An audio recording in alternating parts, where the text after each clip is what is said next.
Stella Kim yanks the microphone from my hands again, just like she did 3 years ago, but this time, I'm reborn with the power to make her pay. The Crystal Award trembles in my grip as I stand at the podium, the Rising Star Podcaster trophy catching the harsh stage lights.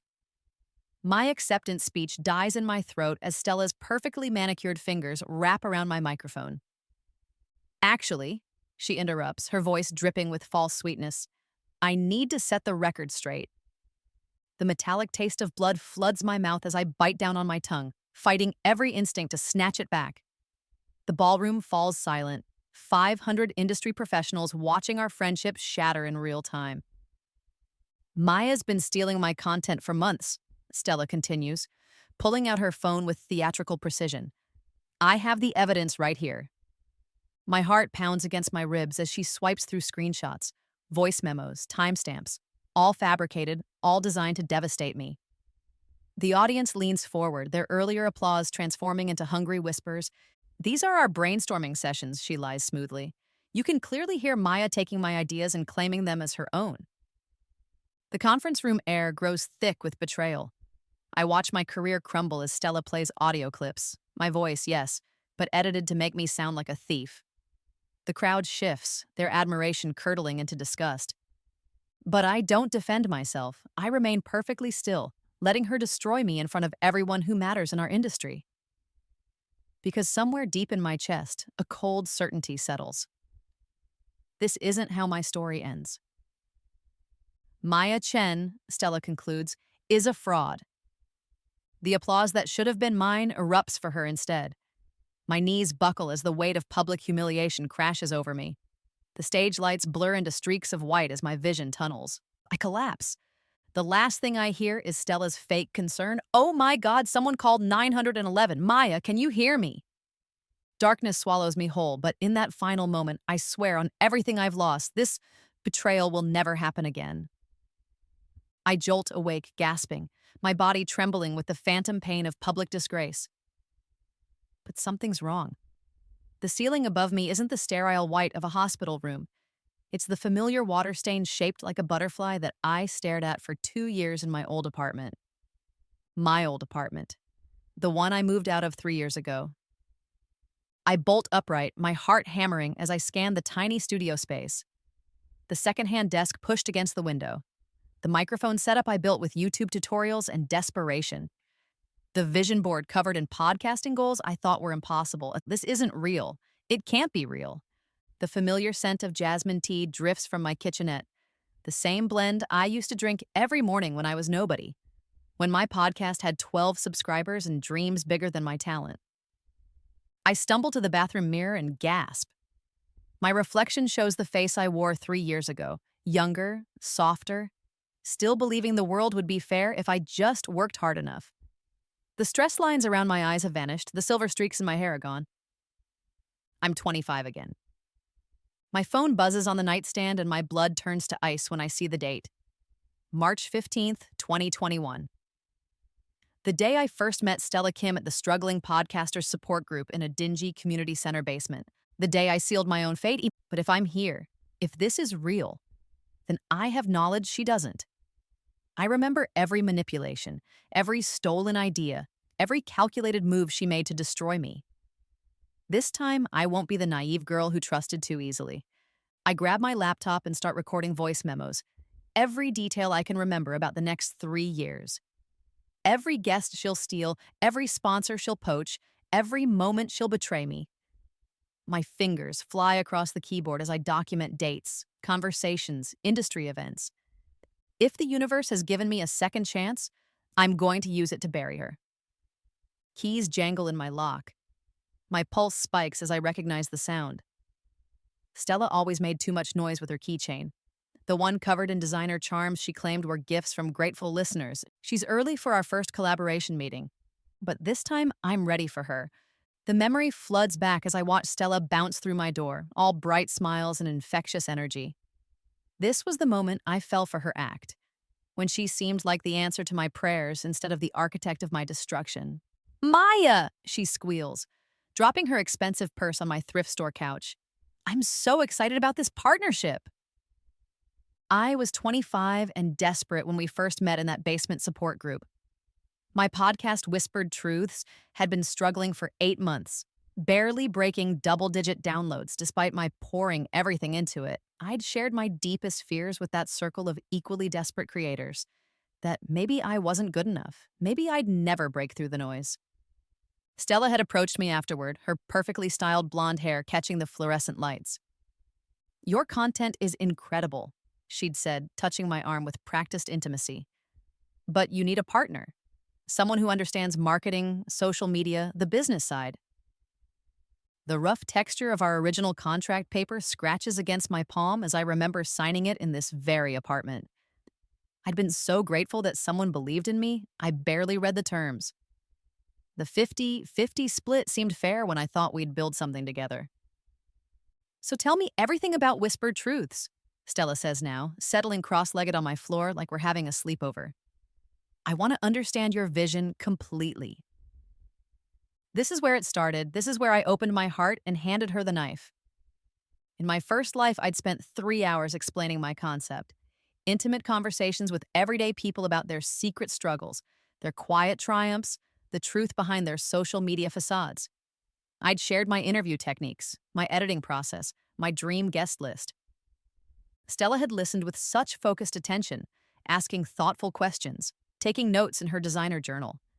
I'd felt seen, understood, validated by someone who seemed more successful than me. "The concept is simple," I begin, but this time I'm watching her face carefully. "People share their authentic stories."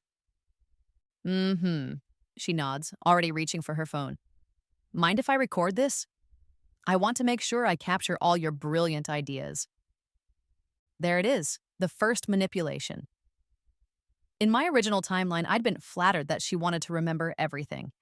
Now I recognize it for what it was: evidence gathering. "Actually, let's keep this conversation just between us for now," I say casually. "I'm superstitious about sharing unfinished concepts." Her smile tightens, almost imperceptibly. "Of course, I totally understand." But I catch her sliding her phone closer anyway, the voice memo app probably already running in her purse. She asks about my editing software, my recording setup, my guest booking process. Each question sounds supportive, but I remember how she used every answer against me later.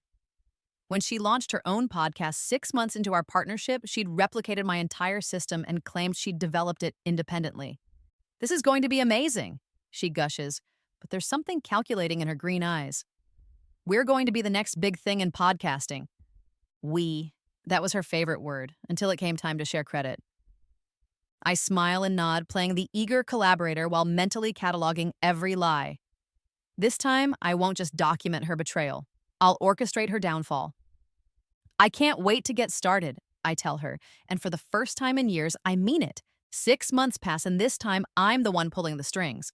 I channel my fury into cold calculation, every memory of humiliation transforming into a chess move. The satisfying click of my lawyer's pen echoes through his downtown office as we finalize the contracts.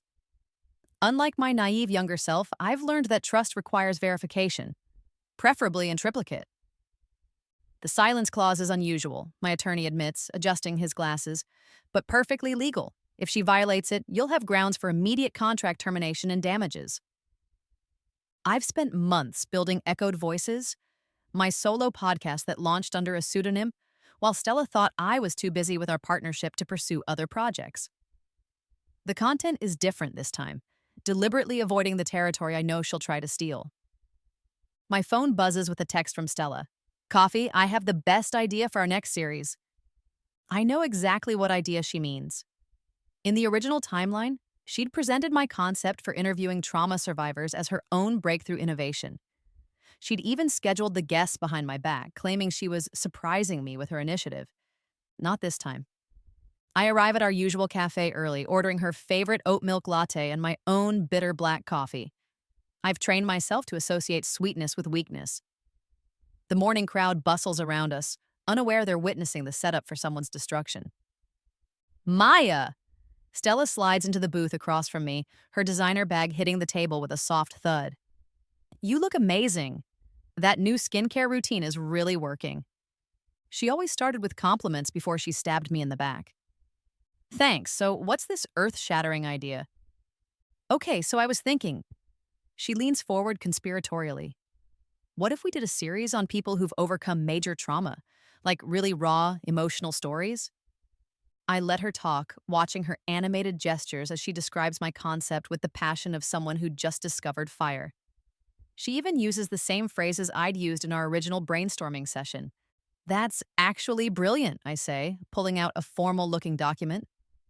I love it so much that I think we need to protect it legally. Her eyes narrow slightly. Protect it how? I've drawn up a partnership agreement specifically for this series. It includes creative protection clauses, exclusive content agreements, and some promotional restrictions to ensure neither of us can use these stories inappropriately. The document is 20 pages of legal jargon that essentially boils down to one thing. If Stella tries to steal credit or take the content elsewhere, she'll be bound by a silence clause that prevents her from discussing any aspect of the project. This seems a bit excessive, she says, flipping through the pages without really reading them. It's industry standard now, I lie smoothly. After that whole plagiarism scandal with the Peterson Podcast Network, everyone's being more careful. Greed flickers in her eyes. The Peterson scandal was real and lucrative. She's imagining the same kind of success, with her name in the spotlight. She signs without reading the fine print. I watch her pen move across the signature line and feel something cold settle in my chest. This time, when she tries to destroy me, she'll destroy herself instead. Partners, she says, extending her hand. Partners, I agree, shaking it firmly. But we both know that only one of us will be left standing. The bitter coffee burns my throat as I force myself to drink it during our weekly planning meeting. I've conditioned myself to associate this taste with focus, with the necessity of staying sharp around Stella's manipulations. It's been 6 months since she signed the contract, and I've been carefully feeding her false information like breadcrumbs leading to a cliff. Today's meeting is in my new office space. Nothing fancy, but a significant upgrade from my old apartment. Stella's eyes keep darting around, cataloging the improvements with barely concealed envy. So the Henderson interview is confirmed for Thursday, I tell her, sliding a fake guest list across the table. And I've got 3 more trauma survivors lined up for next month. None of these interviews exist. The real guests I've been booking are safely hidden in my private calendar, scheduled for my pseudonymous solo podcast, Anonymous Truths. While Stella thinks she's stealing my contacts, I'm building relationships with industry professionals she doesn't even know exist. Perfect, she says, making notes in her journal. I've been thinking we should expand the format. Maybe do some solo episodes where we each share our own trauma stories? I know where this is going. In the original timeline, she'd used my personal story about my father's abandonment to build sympathy for herself, claiming similar experiences she'd never actually had. That's really vulnerable territory, I say carefully. Are you sure you're ready for that kind of exposure? Oh, I've been through plenty, she waves dismissively. People need to see the real us, you know? It builds trust. Trust. The word tastes like ash coming from her mouth. My phone buzzes with an email notification, and I glance at the screen with practiced surprise. Oh, wow. What? The Henderson interview just got picked up by 3 major platforms. They want to discuss a syndication deal. This is also a lie, but I need her to believe our partnership is becoming valuable enough to steal. Stella's pupils dilate slightly, her tell when she's planning something. That's amazing. We should probably discuss updating our partnership terms, to reflect our growing success. Here it comes. The same pitch she used before, dressed up as protecting our interests while actually positioning herself to claim majority ownership. But I have my own surprise ready. Actually, I've been thinking the same thing, I say, pulling out another contract. I've had my lawyer draft an expansion agreement. It includes some exciting opportunities I've been developing. The document outlines my offer to bring Stella into a larger media company I'm supposedly launching. What she doesn't realize is that every clause is designed to bind her more tightly to restrictions, while making her feel like she's getting a promotion. Senior Creative Director, she reads aloud, her voice breathless with ambition. Maya, this is incredible. I know you've been working just as hard as me, I lie. You deserve recognition. She signs eagerly, not noticing the subsection that requires all her creative work to go through me for approval, or the one that extends her silence clause to cover any future projects. As her pen moves across the signature line, my phone rings. The caller ID shows a number I recognize from my previous life, the network executive who originally offered me the deal that Stella tried to steal. This time, they're calling right on schedule. Maya Chen, the voice says when I answer. This is David Park from Nexus Media Network. We need to talk. My heart pounds against my ribs as I walk into the Nexus Media boardroom, but this time it's with anticipation instead of terror. The cold marble conference table reflects the city lights 40 floors below, and I remember how intimidated I felt in this room during my first life. Now I own this moment. Miss Chen. David Park rises from his chair, extending a firm handshake. Thank you for coming in. We've been following your work closely. The other executives nod approvingly, and I catch fragments of their whispered conversations about my innovative approach and authentic voice. What they don't know is that they've been following my anonymous solo work, not the partnership content with Stella. I have to admit, I say, settling into the leather chair across from them, this call came as a surprise. Surprises are good in this business, David grins. We've been tracking the analytics on your recent content, and frankly, we're impressed. The engagement rates on your solo pieces are exceptional. My pulse spikes. They know about anonymous truths. Somehow, they've connected my pseudonymous podcast to my real identity, probably through digital fingerprinting or voice recognition software. I think there might be some confusion. The boardroom door bursts open, and Stella strides in wearing her most professional blazer and her brightest smile. Sorry, I'm late, she announces, pulling out the chair beside me. Traffic was absolutely insane. The room falls silent. David's eyebrows furrow as he glances between us. I'm sorry, he says slowly, but I don't believe Miss Kim was invited to this meeting. Oh, but we're partners, Stella laughs, settling into her seat anyway. Whatever you're offering Maya, you're offering both of us. We're a package deal. This is the moment that destroyed me in my first life, when Stella inserted herself into my opportunities and convinced executives that she was the real talent behind our success. But this time, I have a nuclear option. I reach into my briefcase and pull out the contract she signed, flipping to the highlighted section. Actually, Stella, I think you should read subsection 4.7 of our partnership agreement. Her face pales as she scans the text, her confident smile wavering. This is our creative director's silence clause, I explained to the confused executives. Miss Kim agreed that in situations involving potential network partnerships, all communications must go through me as the primary creative lead. She's legally prohibited from speaking in meetings like this without my explicit permission. What? Stella's voice cracks. That's not what I signed up for. It's exactly what you signed up for, I say calmly, sliding the contract across the marble table. Your signature is right there on page 12. David examines the document with growing interest. This is quite thorough. Your legal team did excellent work. Stella's face cycles through shock, rage, and dawning understanding. She tries to interrupt several times, but I calmly remind her of the legal constraints she agreed to. Each attempt makes her look more desperate, more unprofessional.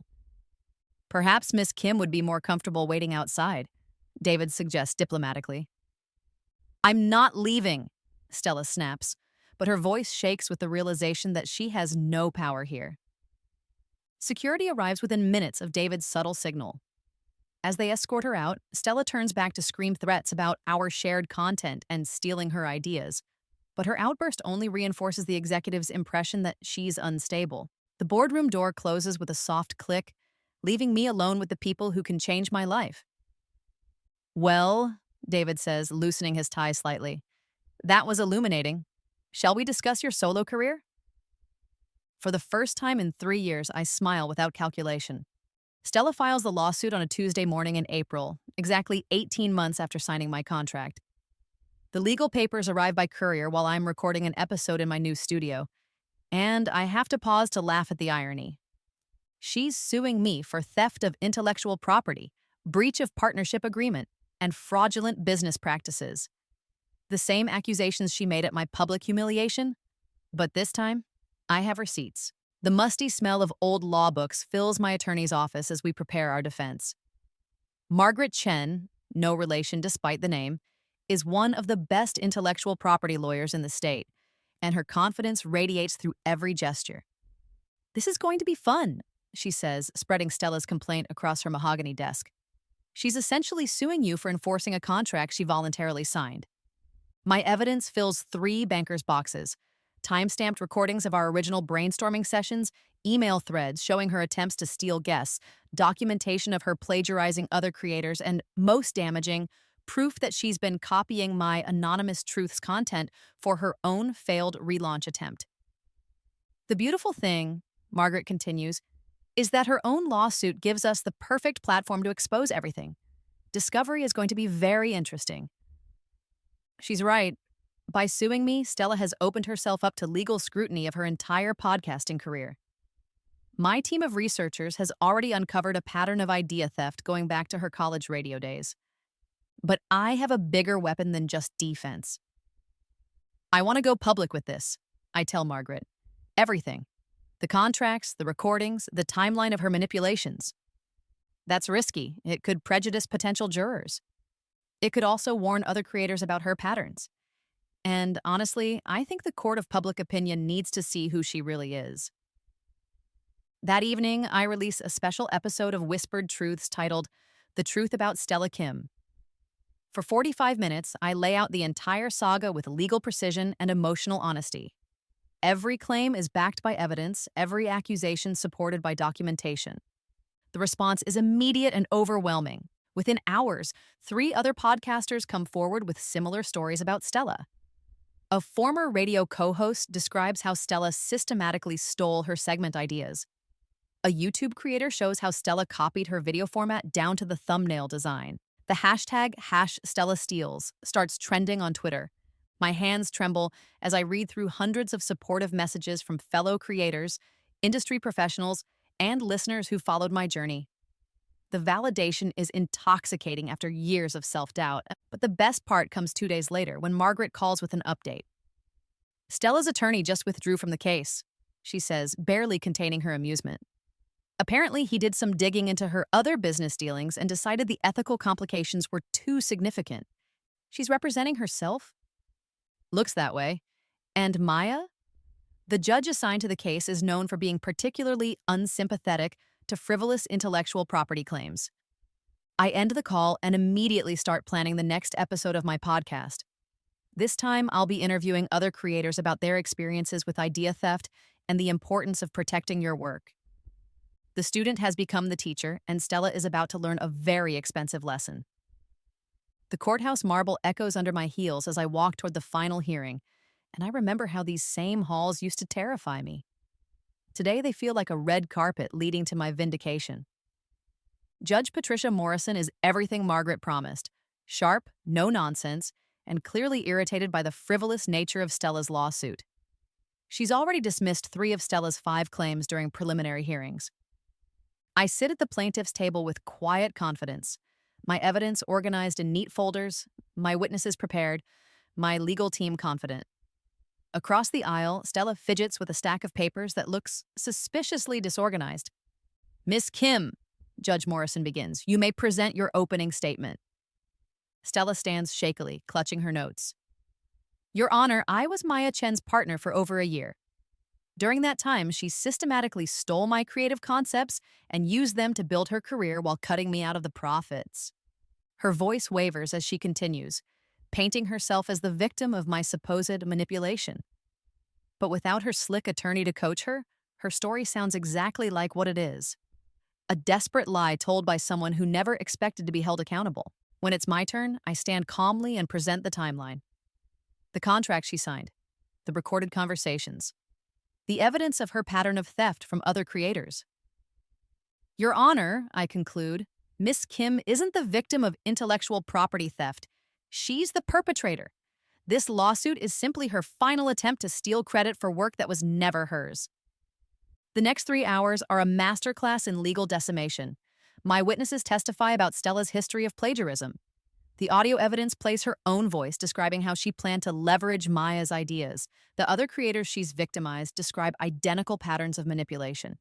Stella's desperate attempts to interrupt are quickly shut down by Judge Morrison, who seems increasingly annoyed by the waste of court time. The final blow comes when Margaret presents evidence that Stella has been secretly recording our court preparation meetings and trying to sell the recordings to gossip podcasts. This demonstrates a fundamental disregard for legal process and professional ethics, Margaret argues. Miss Kim's actions in this very courtroom prove that she cannot be trusted to honor agreements or respect boundaries. Judge Morrison's ruling is swift and brutal. Miss Kim's claims are not only without merit, they appear to be a deliberate misuse of this court's time and resources. I find in favor of the defendant on all counts, and I'm awarding damages in the amount of $75,000 to cover legal fees and reputational harm. As we leave the courthouse, Stella approaches me in the hallway. Her designer clothes can't hide the defeat in her posture, the desperation in her eyes. "Maya," she whispers, grabbing my arm, "we can work this out. You don't understand. I know things about you. Things that could ruin everything you've built." I look down at her manicured fingers gripping my sleeve, then back at her face. In my first life, threats like this would have terrified me, and now they just feel pathetic. "Stella," I say quietly, "the silence clause in our contract is still in effect. If you even think about trying to ruin me, you'll be in violation of a legal agreement that's now been validated in court. Do you really want to test that?" She releases my arm like it's burned her. I walk away without looking back, leaving her standing alone in the courthouse corridor, finally understanding what it feels like to lose everything. The warm leather of my executive chair embraces me as I settle into my private recording booth 1 year after the court victory. The view from my new studio overlooks the city where Stella tried to destroy me, but now it feels more like a kingdom than a battlefield. Anonymous Truths has grown into a media empire. 3 successful podcasts, a YouTube channel with millions of subscribers, and a talent management company that helps other creators protect their work. The brand that started as my secret weapon has become my greatest achievement. My phone buzzes with a notification that makes me pause. Stella has launched yet another comeback attempt, a podcast called Redemption Stories, where she interviews people who've overcome public scandals. The irony would be amusing if it wasn't so predictable. According to the analytics my team tracks, her first episode managed exactly 47 downloads. In contrast, my latest episode about empowering authentic voices hit 6 figures within the first hour. The voice message notification flashes insistently. Against my better judgment, I tap play. "Maya, it's me." Stella's voice sounds hollow, defeated. "I know you probably won't listen to this, but I need you to know. I'm sorry, really sorry. Not because I got caught, but because I lost the only real friend I ever had." Her voice cracks, and for a moment, I remember the girl who sat on my apartment floor talking about our dreams. I've been going to therapy, trying to understand why I did what I did. My therapist says I have some kind of complex about not feeling good enough, so I steal other people's success to feel worthy. I know that doesn't excuse anything, but I delete the message before she can finish. Some betrayals cut too deep for therapy to heal. Some bridges burn too completely for apologies to rebuild. Stella made her choices, and I've made mine. The door to my studio opens, and my assistant Marcus pokes his head in. "The Forbes interview is ready to start," he says. "They're excited to discuss your company's impact on creator rights." I nod, adjusting my microphone and checking my notes. "Today's interview will be broadcast to millions of people who see me as a success story, an inspiration, a woman who built something meaningful from nothing. They don't need to know about the betrayal that forged me. They don't need to understand the rage that motivated me. They just need to hear what I've learned, that your voice is your power, and no one can take it from you unless you let them." The Forbes journalist's face appears on my monitor, professional and eager. "Maya, thank you so much for taking the time. I'd love to start by talking about your journey from struggling podcaster to media mogul. What drove you to create Anonymous Truths?" I smile, thinking about the girl who collapsed on stage 3 years ago, broken by betrayal and public humiliation. She would never recognize the woman sitting in this chair today. "I started Anonymous Truths because I believe everyone deserves to have their story heard," I begin. "And more importantly, they deserve to own their story. Too many creators, especially women, have their work stolen or their voices silenced by people they trust." The interview flows naturally, and I find myself speaking not just about business strategy, but about resilience, about turning pain into purpose, about the responsibility that comes with success. As we wrap up, the journalist asks one final question. What advice would you give to creators who feel like they're not being heard? I think about Stella, still struggling to rebuild a career she destroyed through her own choices. I think about the dozens of creators who've reached out to thank me for exposing her patterns. I think about my younger self, so desperate for validation that she signed her life away. Find your authentic voice, I say, and then protect it fiercely. Don't let anyone convince you that collaboration requires giving up ownership of your dreams. And if someone betrays your trust, don't just survive it. Use it to become stronger than they ever imagined you could be. The interview ends, and I lean back in my chair, feeling the weight of everything I've built. Tomorrow, I'll record another episode, help another creator, continue expanding the empire that rose from Stella's ashes. But tonight, I'm going to celebrate the woman I've become, someone who learned that sometimes you have to lose everything to discover what you're truly capable of building. The Crystal Award feels heavier this time, substantial in a way that suggests permanence rather than fragility. The Lifetime Achievement in Ethical Podcasting trophy catches the stage lights as I stand at the same podium where Stella destroyed me 3 years ago. But tonight, the applause is mine. Every face in the audience looks up at me with genuine respect, and I can feel the difference in their energy. This isn't the desperate hunger for validation that drove my younger self. This is recognition earned through building something bigger than revenge. 3 years ago, I begin, my voice carrying clearly through the packed ballroom. I stood on a stage very much like this one, and I learned a hard truth about trust, about friendship, and about the power of owning your voice. I scanned the crowd, noting the industry professionals who once dismissed me, the executives who now compete for my attention, the creators who've thanked me for changing their lives. And there, in the back corner, working as a production assistant for the event company, I spot a familiar blonde head trying to stay invisible. Stella. Our eyes meet across the room, and I see everything I need to know in that moment of contact. The defeat, the recognition, the understanding that she chose this path when she chose betrayal over partnership. She looks away first. The podcasting industry has a responsibility, I continue, to protect authentic voices, to celebrate original content, and to ensure that creators maintain ownership of their work. When we allow idea theft to flourish, when we turn our backs on plagiarism, when we reward those who steal rather than create, we damage the very foundation of what makes this medium powerful. The audience nods along, hanging on every word. Several people pull out their phones to record quotes for social media. I want to thank everyone who believed in my voice, even when others tried to silence it. You taught me that authenticity always wins in the end, that hard work creates lasting success, and that the best revenge is building something so magnificent that your enemies become irrelevant. The applause builds to a crescendo, and I raise the award slightly in acknowledgement. As the sound washes over me, I think about the journey that brought me here, the betrayal that broke me, the rebirth that strengthened me, the empire I built from the ashes of someone else's cruelty. After the ceremony, I return to my studio for one final task. Tomorrow's episode of Whispered Truths is already written, but I want to add a personal note, a message for every creator who's ever felt stolen from, silenced, or betrayed. The recording light glows red as I lean into my microphone, the same model I've used since my struggling days, but now housed in a studio that rivals the biggest media companies. Sometimes, I say, my voice warm with hard-earned wisdom, someone will try to steal your voice. They'll take your ideas, claim your work, convince the world that your creativity belongs to them. In those moments, you have two choices. Let them silence you or find your voice again. Stronger, clearer, and impossible to ignore.